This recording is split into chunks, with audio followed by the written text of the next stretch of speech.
Recording in progress. All right, what do you say, everybody? Peter Vexelman here, and I got my cohort on this side, Julie. Actually doing this a couple ways today, Julie. I'm really experimenting today. I'm doing this live on Instagram, on social media, and we're doing it live on Zoom. So we're going to see how this works out. But glad you guys are here. We got some really cool stuff today. Today we're going to be talking to you guys about driving for dollars, all right? Today it's all about driving for dollars and how to find deals in your marketplace. And, we're going to talk about a specific strategy, And Julie, I'm loving these pop-up trainings we're starting to do. Julie and I started doing these a couple weeks ago, okay? And we're committed to it because Julie and I, we have two missions. One, we want to do more real estate deals ourselves, okay? And how we do it is one of two. And so the two missions we have is either A, we want to attract people that want to do deals with us because we actually partner with people and we help them close on real estate deals. The second mission is that if you're not going to do it with us, we at least want to give you some value, right? We want to give you some value. We want to teach you. And so we're going to start doing these. I think we're doing another one, Julie. Correct me if I'm wrong, this Friday, right? Or Thursday? I think it's Thursday at 11 a.m. Eastern Standard Time. Yep, we're going to do another pop-up training then. But the goal is to kind of give you guys value of what it takes to be a real estate investor, okay? Of what it takes to monetize in this business, of what it takes to really, really, really capitalize. And today we're going to be talking about a strategy, okay? A strategy on finding deals. And I'm gonna be honest with you guys. This is a strategy that I have utilized in the very beginning of my career, and now a couple decades later, I don't necessarily do deals. I don't go out there and find my own deals. I have partners I work with, and we teach our partners to do it. But guys, there are some things that change in this business. This is not. I did this 22 years ago, and still to this day. As a matter of fact, Julie, Jamari, right? One of our most amazing partners, and we just closed he said 11th deal together, and in Jamari, like the ultimate driving for dollars dude. Oh yes, he is. He is the king of the unfindables. So I'm pretty, definitely amazed at his action. But you know what's different about Jamari, as opposed to a lot of other people? Jamari is willing to do what others aren't willing to do. He's willing to step outside of his comfort zone and do what makes him uncomfortable, right? And that's why, he was able to find these 11 deals. And then hopefully, over the years, that's just the beginning of 11 deals, right? So, but I'm super excited to share a presentation with you guys about driving for dollars, and how you can find the infindables yourself in your area. I think, Peter, it's first, for those of you that are new on this call, I think it's important that we go over, where do you even do this at? Where are the best places to invest in real estate investing, right? Yep. Where are the hot pockets? Where are these, I like to call them blue collar, working class areas? Where are they? When you know that, that's the key to the kingdom, is knowing exactly where to be, right, Peter? Yeah, no question. So what we're going to do is we're going to cover that, exactly what Julie said. I'm going to talk to you about, if you're out there right now and you're thinking, okay, I want to find a real estate deal. Where do I even start? I'm glad about all this driving for dollars, but what location do I go to? I'm going to share with you a little bit about that. We're going to expand then upon the whole concept of driving for dollars. Then Julie and I are going to get in talking to you guys specifically about,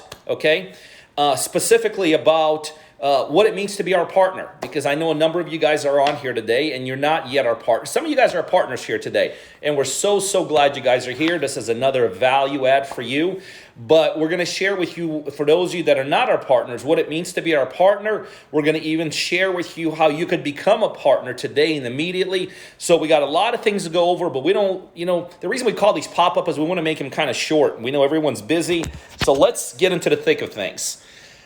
Driving for dollars. the concept of driving for dollars is very simple. It is identifying certain areas where there is a very good chance there is a good real estate deal located.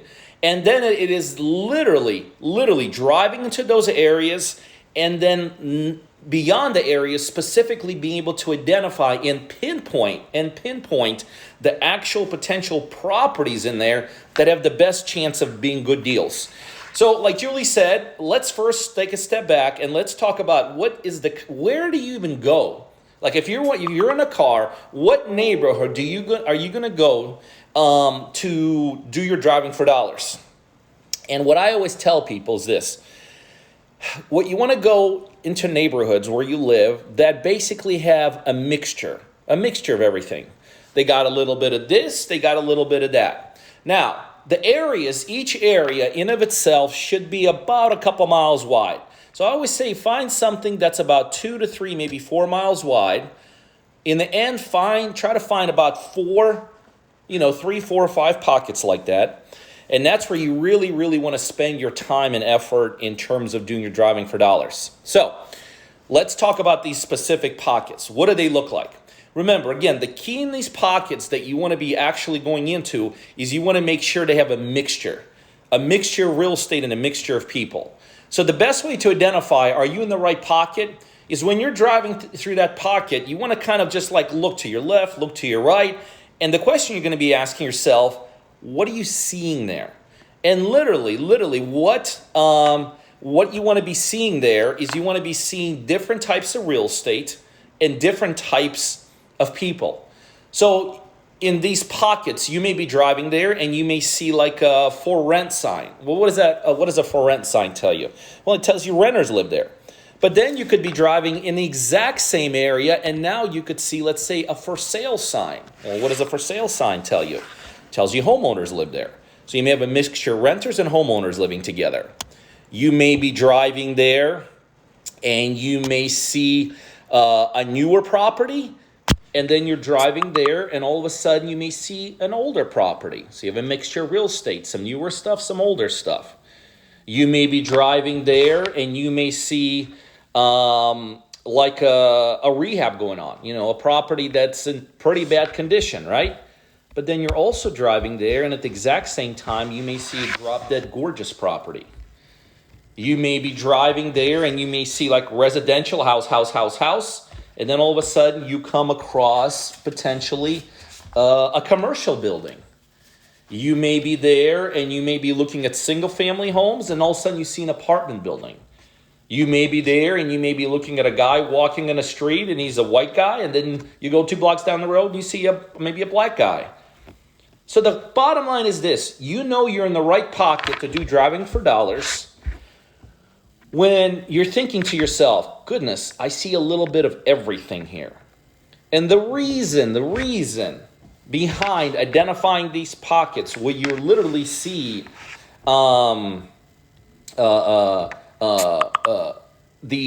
this mixture is because what this mixture ultimately creates is it creates what are known in real estate as pricing fluctuations.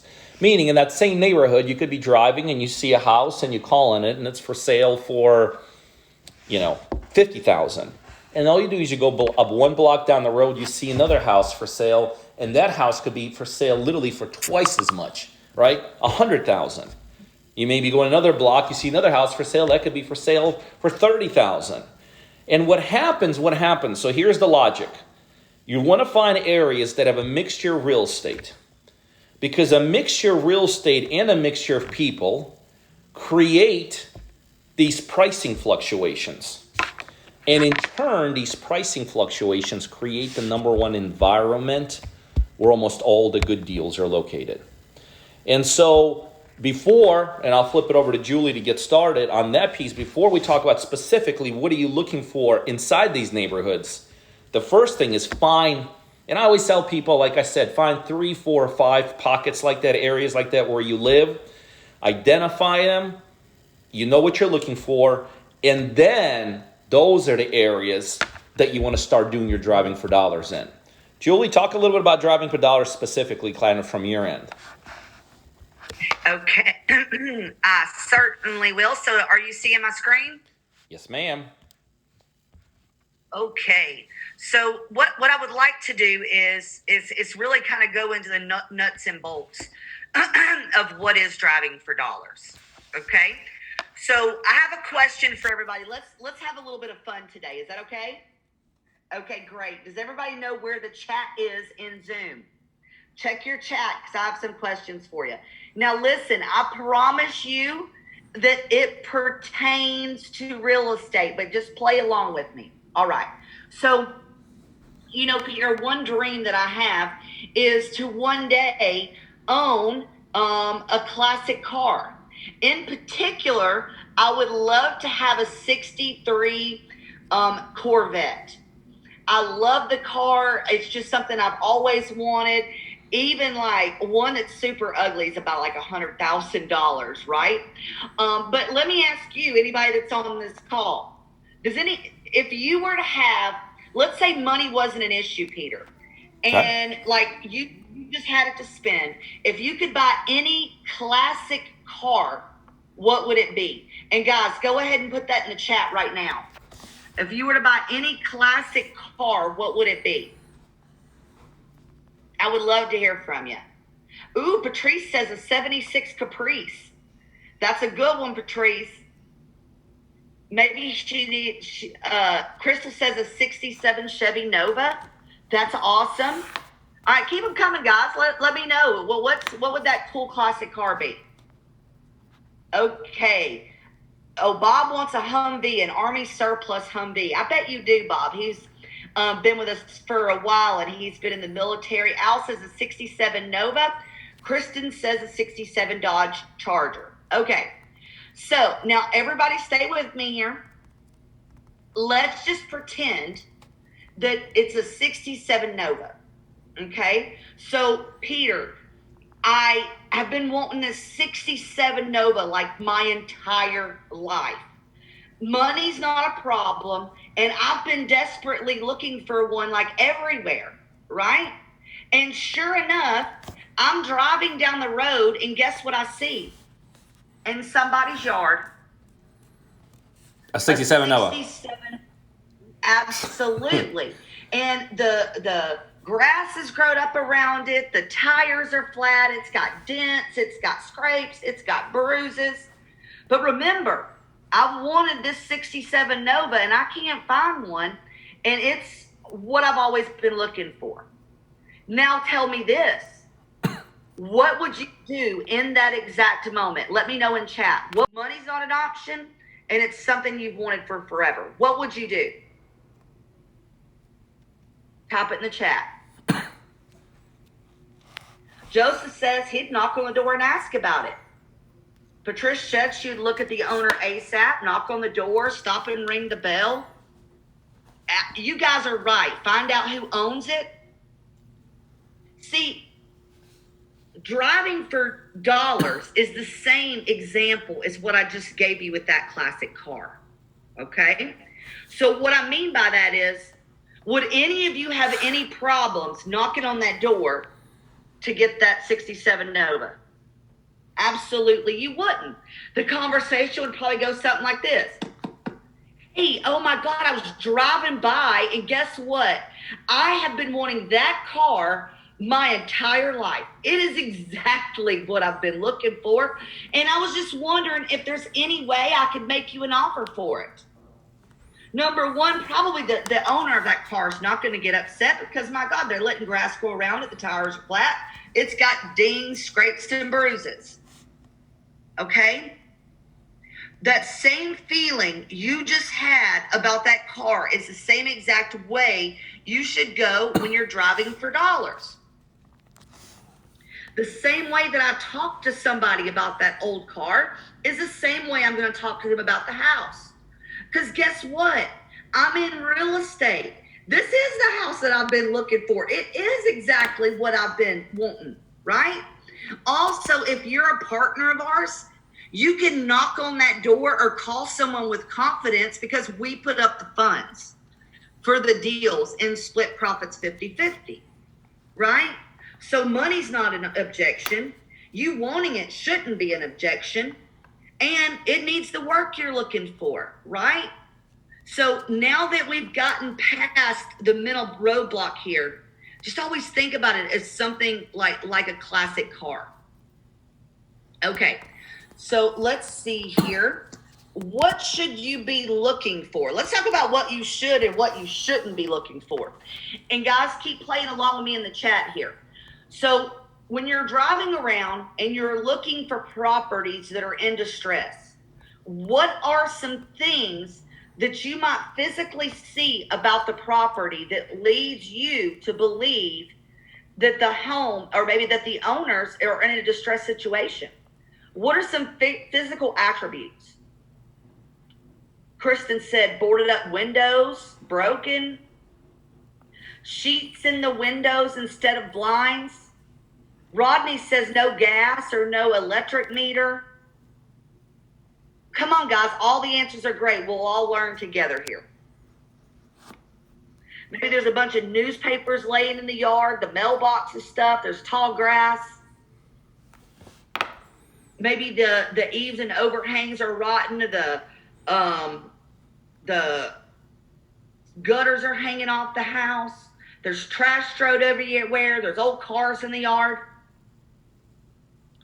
Now, I want you to think about all these things, but I also want to show you where when it's too far gone, it's too far gone, right? So if you're looking here at my screen, you'll notice I put some examples up. Has anybody ever seen that old movie with Tom Hanks called The Money Pit, where they bought that old house and then every time something would go wrong and something else would go wrong and something else would go wrong? Well, that is definitely, even though that's a fictional story, that is a true story, okay? Here's some examples of homes on here that I would never go after unless they were in an area where the land value is super high.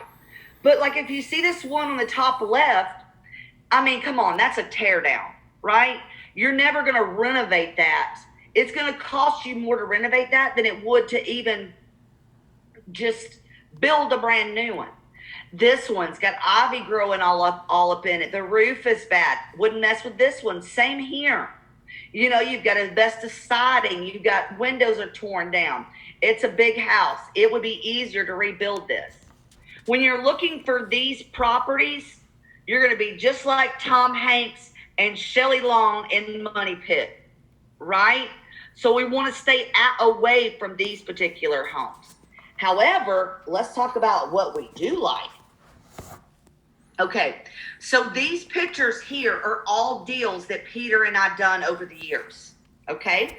Like if you look at the bottom right-hand picture, this one right here, we did Driving for Dollars looking for these properties. What about this particular property do you think I was looking for or that I noticed about this deal? Yeah, put it in the chat. The bushes, shrubs, yeah. They're hanging up over it, right? Do y'all notice this big place on top of the roof? Yep, the roof. These old awnings. The grass is grown up. This is a prime example of a property that needs rehabbing, that needs work. And there could be a lot done with this. I mean, my goodness, if you just cut the bushes in the front, the house would look a lot better, wouldn't it? You probably know it needs new eaves, it needs a new roof. So that's a great one, right?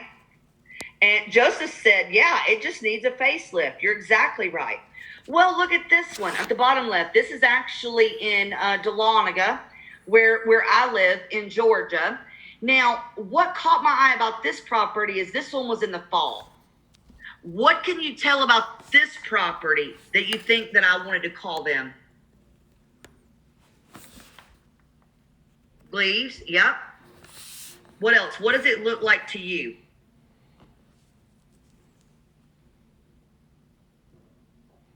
Needs cleanup? Robert, ding, ding, ding. You're right. This property looks absolutely vacant. There's no one here. You don't see any curtains in the window. You see no signs of people actually living there, right? You always want to look for these type of properties too.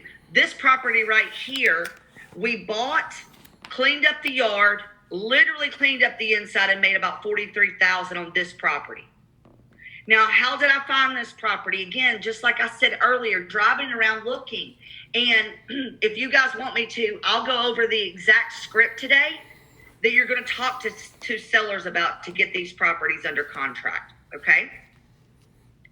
Now, this one is another home in Jacksonville, Florida. Same thing here, overgrown landscape. You got some issues right here at the beginning of the fascia boards. It's a little bit dated. You could tell by the lattice. The other one that I saw, and I wish I had a bigger picture of this one. This picture with the American flag in it. This one, the reason why I called this one is because I knew that tenants lived there. Or I guess that tenants lived there.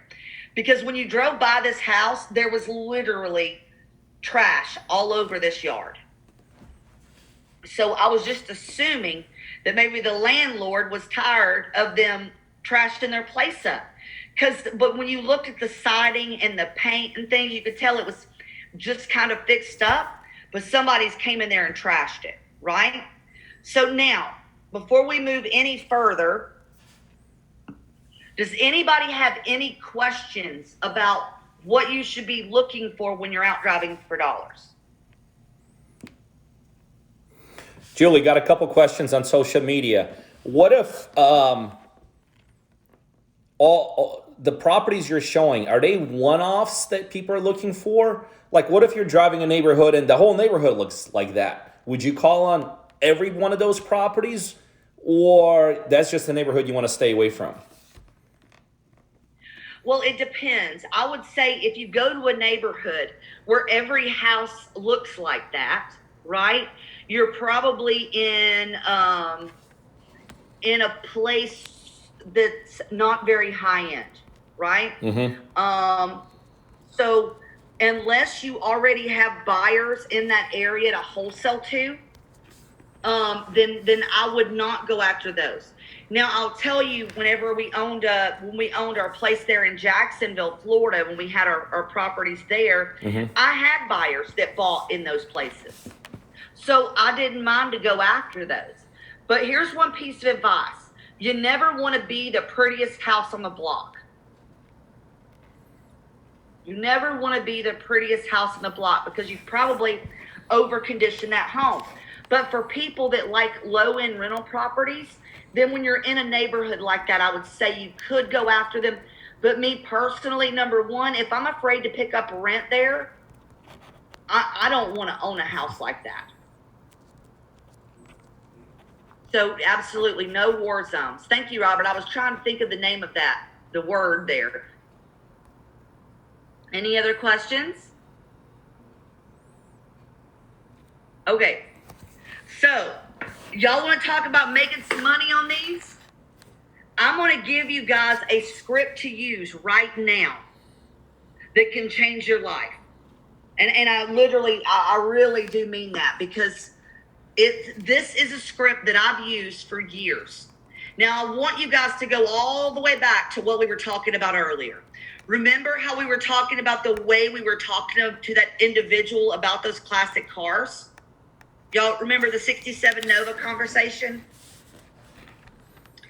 That same exact energy that I had about that car is the same exact energy that I'm going to have when I'm talking to sellers about their property. Okay? I am not trying to act like I'm some big time real estate investor. I'm not. I'm actually not even going to use the word real estate investor. I would rather position myself as like just Julie from down the road that just so happens to buy houses. Okay? Now, who on here is afraid to make cold calls? On Instagram, on Zoom? A lot of you better be raising your hands, because I know a lot of you are, right? About their house, and it's the best thing that you've ever seen. then you're going to do well. Listen, there are like two different types of people in this world, Peter. One, there are fighters, and number two, there are fleers. Number one, fighter. Number two, a fleer. Okay? And I'll tell you, Pete, like the thought process with people. Why do you think people choose to flee any situation in life? Tell me in the chat. Why do you think people choose to flee any situation in life?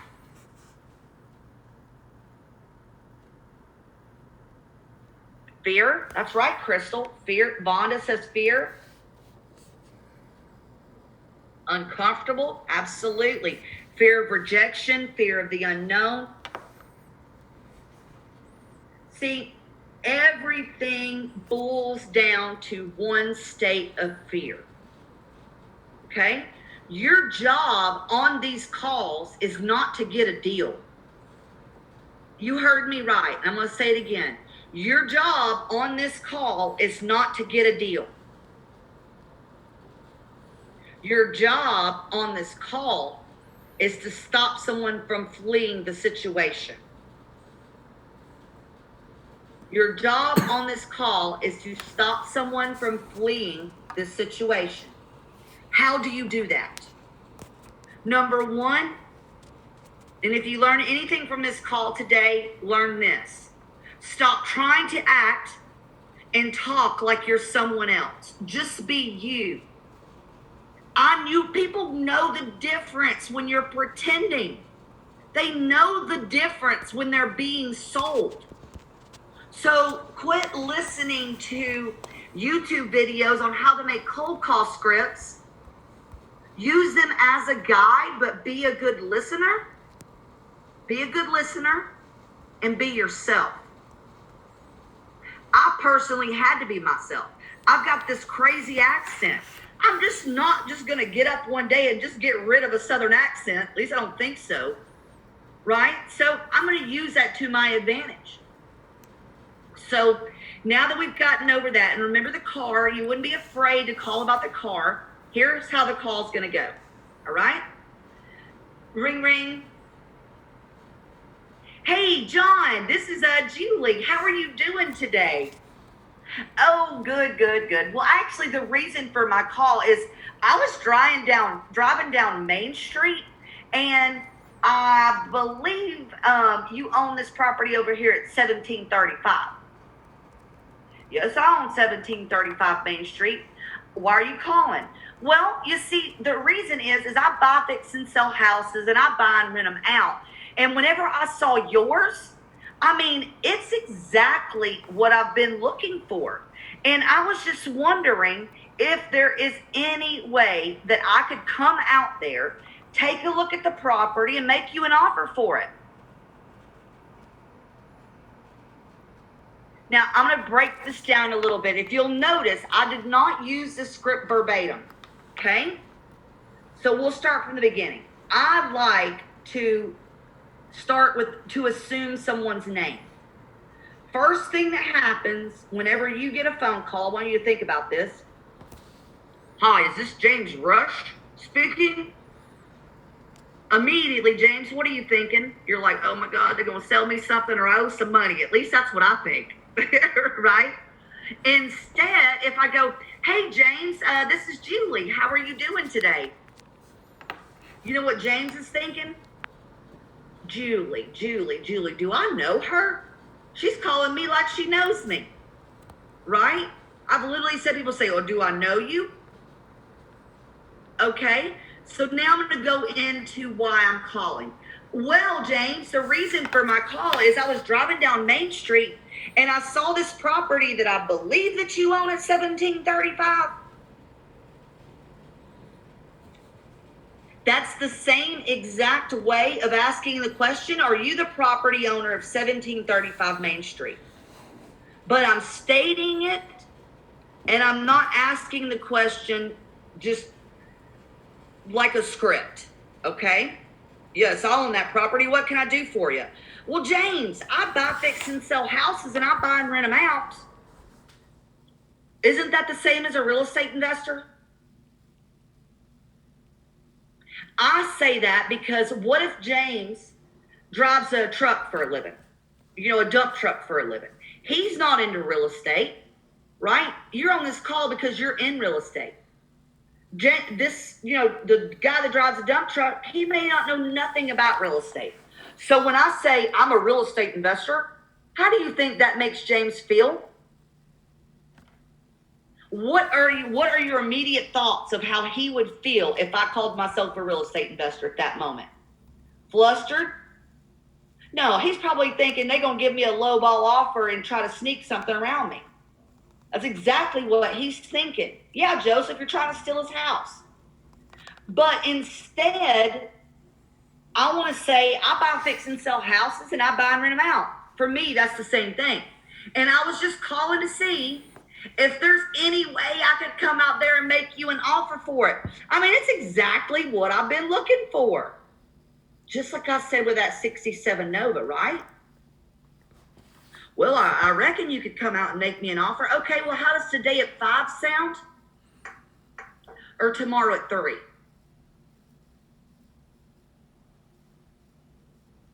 Whenever you're looking for an appointment, never ask when can you meet. You always offer up 2 separate times. And when you offer up these 2 separate times, they're going to be thinking about what they're doing on these days instead of telling you whether or not they can meet you. I promise everybody on this call, and this is a bold, bold, bold statement here. Okay. If you go out and you do exactly what I just told you, right? And you go find 80 to 100 properties. It may not even take 80 to 100 properties. Of what I just showed you, you cold call them and do nothing but try to build a relationship and get out there just to see this house. You will close on a deal.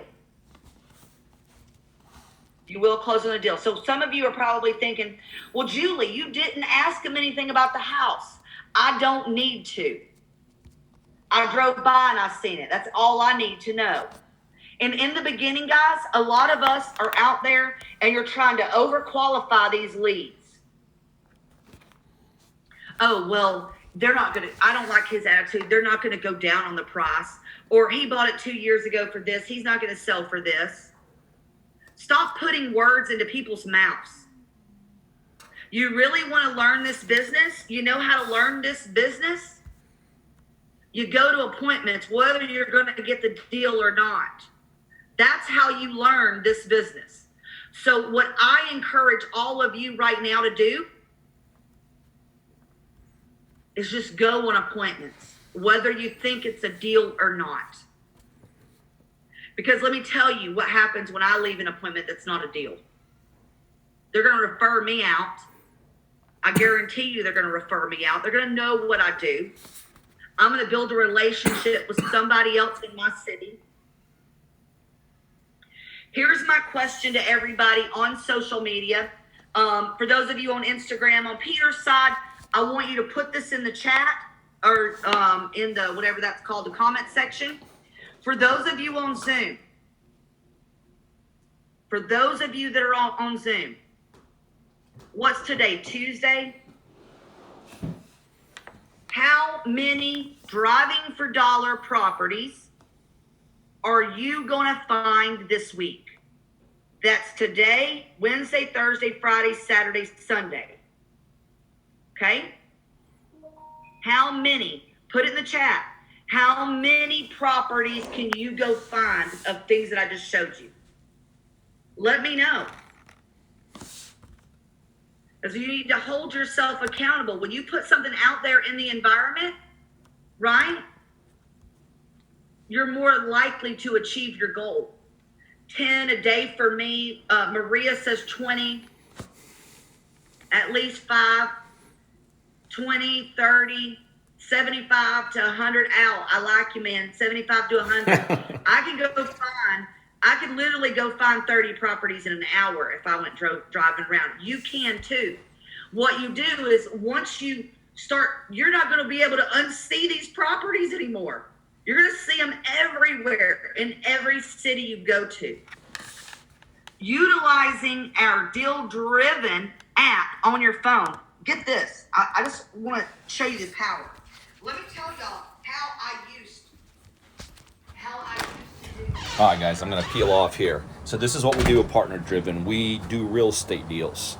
And I partner with people literally all over the United States. And I coach them, I mentor them, I generate leads for them. I provide unlimited capital to close on deals. We sell them, split the profits. I'm looking for more partners. I've done over 3,000 deals like this. So if you live in the United States, you're coachable, you want to level up, DM me the word partner. I'll touch base with you. And before you know it, you and I could be doing real estate deals. Remember, you got to be coachable. You got to be want to level up. You got to want to do real estate deals, make a bunch of money, and you got to be U.S. bound. DM me the word partner, and I'll touch base with you and tell you what we got to do to make a bunch of money together. All right, thanks, guys.